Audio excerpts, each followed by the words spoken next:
Hey guys, in this video, we're going to take a look at how you can turn on or turn off preserve camera night mode setting on the iPhone 15 series.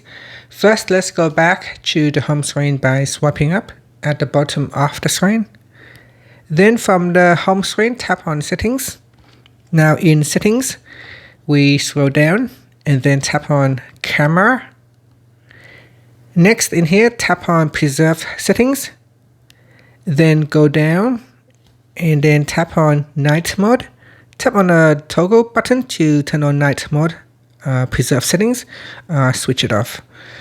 And that's it. It will preserve the night mode settings rather than automatically reset night mode to auto when you switch this on.